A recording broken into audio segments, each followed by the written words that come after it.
The sound was sharp enough to slice through the low hum of polite conversation and the soft shuffle of designer heels on marble. Under the gleaming chandelier of Luxe Fashion's flagship store, Brad Hutchinson's palm had just met Adrian Cross's face in a crack that froze the air.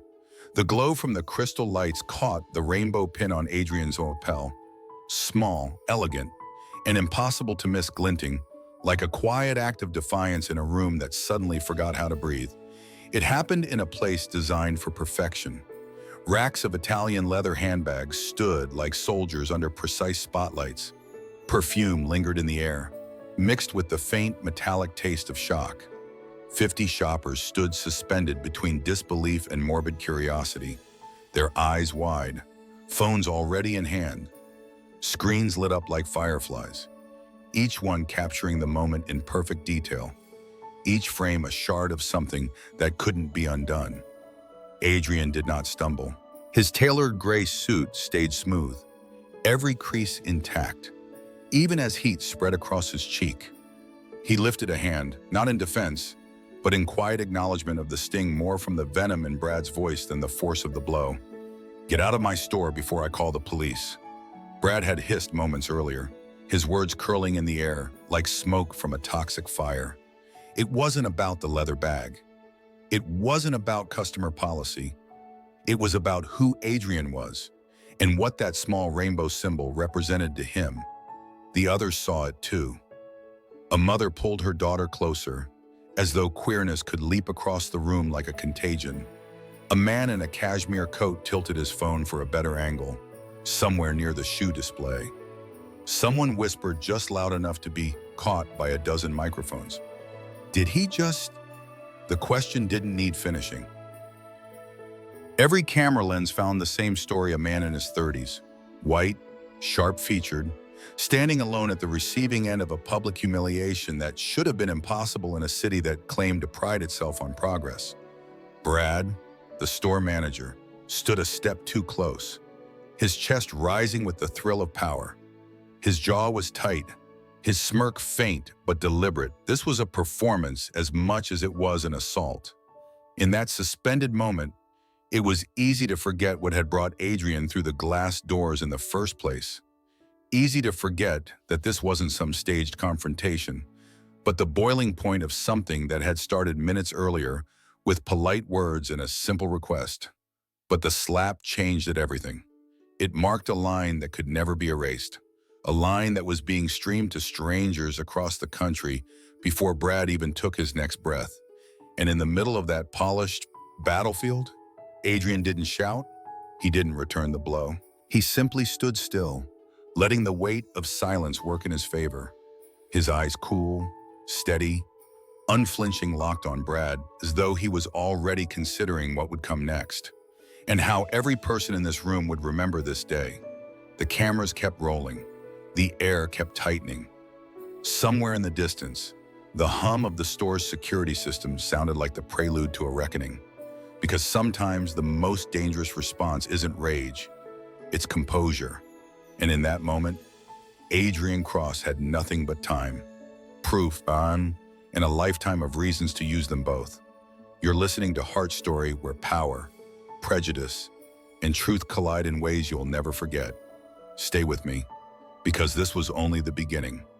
And by the end, you might see that the truest form of strength is not in striking back, but in standing so still that the world can't help but turn toward you.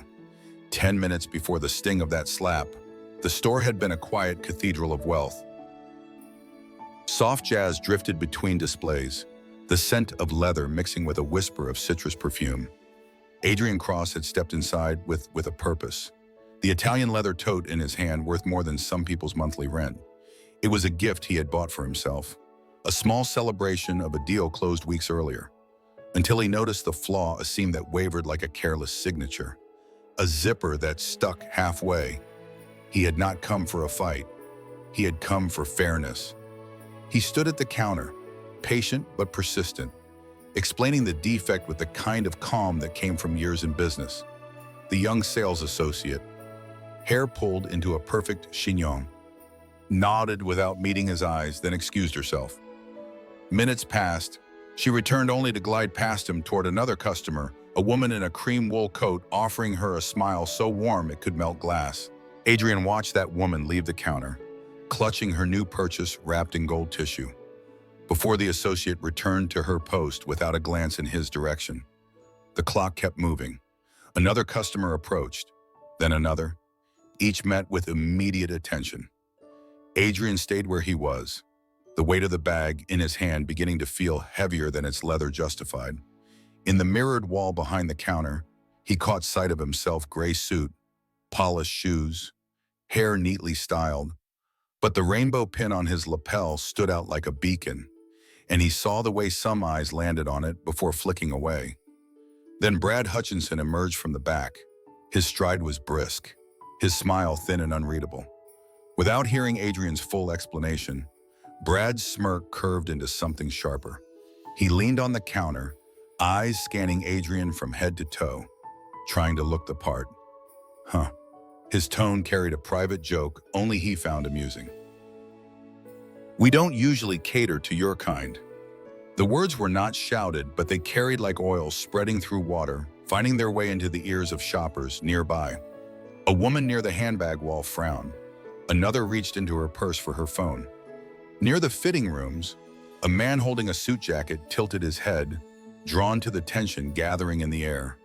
And then, the moment that turned quiet insult into public spectacle, a fashion blogger, in town for a runway event, recognized Adrian from a charity gala months before.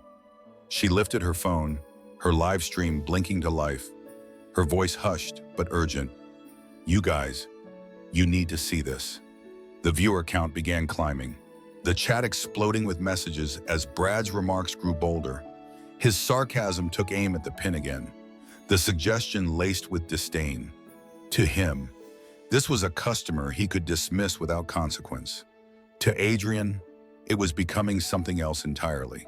When the conversation crossed from inconvenience into open prejudice, Adrian knew this wasn't about a return policy. It was about something much larger, the quiet ways people like Brad drew lines in invisible ink, deciding who belonged and who didn't. The handbag was now a prop in a different kind of transaction, one where dignity was the currency at stake. And in that moment, even before the slap, the truth was clear. Some battles don't begin with raised voices. They begin with being told you're not worth the same patience, the same courtesy, the same basic respect. It's a lesson that hides in the smallest exchanges until it steps into the light. And once it does, there's no pretending you didn't see it. The silence after the slap lingered like smoke after a match, heavy and bitter. Brad Hutchinson stood rigid, his shoulders squared, as if daring Adrian Cross to respond in kind. Around them, the sea of onlookers shifted, phones still aloft, capturing every flicker of expression. The live stream's viewer count ticked upward like a metronome, each second drawing more eyes to the standoff. Adrian's breathing was steady. He didn't raise his voice or step forward. Instead, he lowered the Italian leather tote to the counter with deliberate care, unfastened the clasp of his black leather briefcase, and drew out a thick, neatly bound folder. His movements were unhurried, but each one seemed to press against the room's tightening air. "You want to talk about standards?" His voice wasn't loud, but the weight in it carried past the racks of silk blouses and into every phone microphone in the room. He placed the folder on the glass counter and opened it, revealing rows of documents, spreadsheets, scanned memos, internal reports stamped with the Luxe Fashion logo. The first few pages told a story few in that room could have imagined: declining sales in several flagship locations, a pattern of complaints from LGBTQ+ customers, filed and quietly shelved, settlements paid to former employees under strict non-disclosure agreements. Brad's face drained of color. He glanced at the papers, then back at Adrian, his mouth tightening in a way that betrayed recognition. This was not the kind of information a casual shopper could possess. Behind the crowd, someone gasped. The blogger's commentary faltered as she realized the scope of what she was streaming. Adrian slid another sheet forward, this one summarizing 14 unresolved discrimination claims across the company's retail branches. Each was marked closed, no action in bold type. This isn't just about one defective bag, Adrian said evenly. It's about a defective culture, one you've helped maintain. The hum of whispered speculations swept the room. In the reflection of a mirrored pillar, Adrian's hand reached into the folder once more and pulled out a slim, matte black card case. From it, he withdrew a single embossed business card. Under the sharp glow of the overhead lights, the name was clear: Adrian Cross, Chief Executive Officer, Cross Luxury Group, and just beneath, in smaller type, the line that made Brad's composure fracture: parent company Luxe Fashion. The revelation moved through the store like a wave, heads turning, eyes widening. The man Brad had publicly humiliated was not just a customer. He was the ultimate authority over the very building they stood in. Brad's hands twitched at his sides, his earlier confidence dissolving into a kind of trapped stillness. The crowd's energy shifted, the murmurs laced now with disbelief and the faint thrill of witnessing the undoing of arrogance. Adrian didn't gloat. He didn't need to. The papers on the counter spoke louder than any raised voice could. They were a record, a ledger of patterns too long ignored. And in that moment, the lesson became unavoidable, not for Brad alone, but for everyone watching, both in the store and behind their screens. Power without accountability corrodes from the inside out. And sometimes the only way to cleanse it is to drag it, page by page, into the light. The arrival of the police cut through the tense air like a blade. Two uniformed officers stepped inside, their radios murmuring quietly at their belts. Behind them came a pair of attorneys in dark suits, their leather briefcases swinging with quiet authority. The store's polished facade, once an emblem of untouchable exclusivity, now felt like a stage with too many spotlights and no way to draw the curtain. Adrian Cross didn't move from where he stood. He gathered the folder of evidence into a neat stack, sliding it back into his briefcase as the officers scanned the room. Their eyes shifted between the cluster of bystanders, the phones still recording, and Brad Hutchinson, whose once crisp posture had softened into something smaller, almost hunched. When Adrian spoke, it wasn't to the crowd. It was to Brad alone, though his words carried to every corner of the store and into every live stream feed. Brad, he began, his voice even but edged with the steel of finality. You have two options. The silence that followed was absolute. Even the soft hum of the air conditioning seemed to hold its breath. One, Adrian continued. You're arrested. You lose your position. You stand trial and face the full weight of a criminal charge for assault and for violating anti-discrimination law.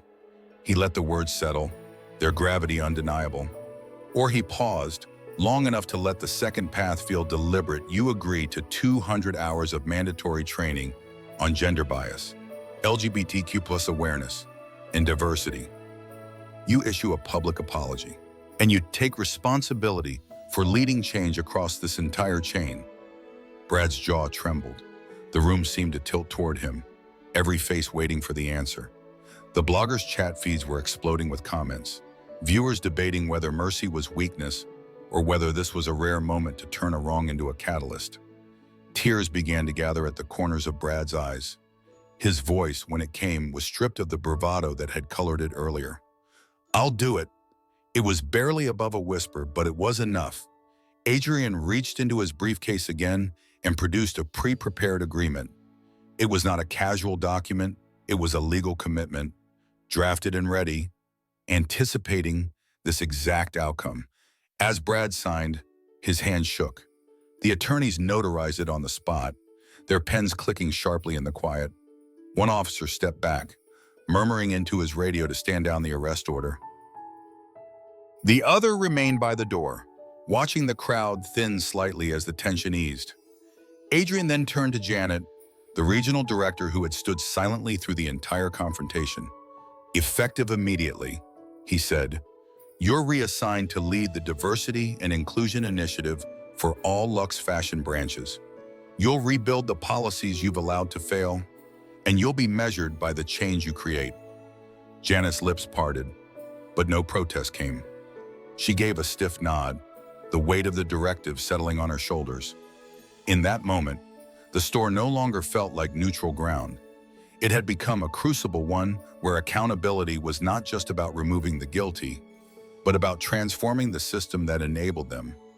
Justice wasn't a single strike or a public shaming. It was the work that followed, the deliberate reshaping of what was once broken.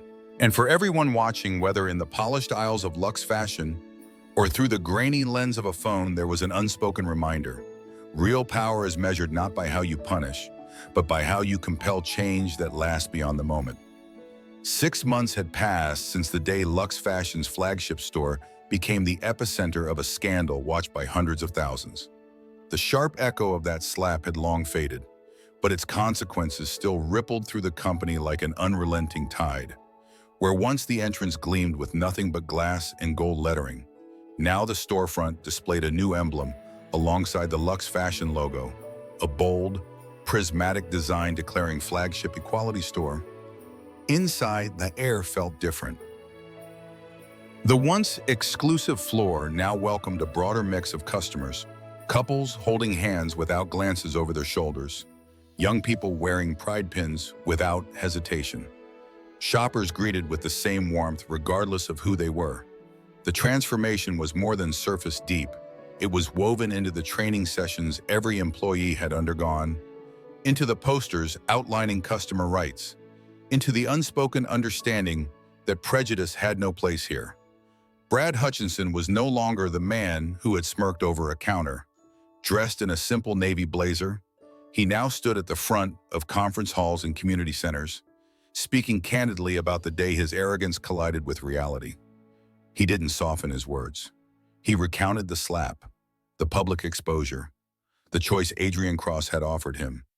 Each time, he admitted the most difficult truth, that change didn't start the moment he was caught, but the moment someone believed he could be better. Janet, too, had undergone her own reckoning. In her new role, she implemented sweeping reforms that reduced discrimination complaints across the entire chain by 85%.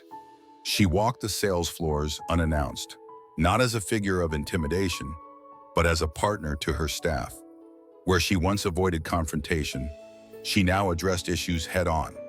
Knowing silence was complicity, the flagship store became a model studied by other retailers.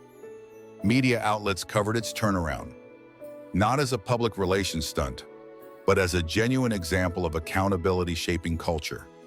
And in each interview, Adrian Cross's name surfaced not for the power he wielded, but for how he had chosen to wield it. The twist that no one outside their circle had expected came during a major equality and diversity conference in New York. Brad took the stage after Adrian's keynote. His voice was steady, his eyes scanning a room filled with leaders, activists, and young professionals. "The moment that changed my life," he began, "wasn't when Adrian revealed who he was. It wasn't when I realized I'd insulted the CEO who owned the store I worked in. It was when he chose not to destroy my career, but to hand me the responsibility to repair what I had broken." The audience rose in a standing ovation, the kind that seemed to carry more than applause, it carried respect. Adrian, seated in the front row, inclined his head slightly, a faint smile on his lips. He knew that true influence wasn't about erasing the past. It was about ensuring its mistakes weren't repeated. As the lights dimmed and the conference closed, the phrase Adrian had spoken that day in the store began to circulate across social media again. Real power isn't in bringing someone down. It's in lifting them so no one else has to endure what you did. Now, I have to ask you, if you were in Adrian's place, would you have given Brad that second chance, or would you have taken the first option and ended his career on the spot? Tell me in the comments below.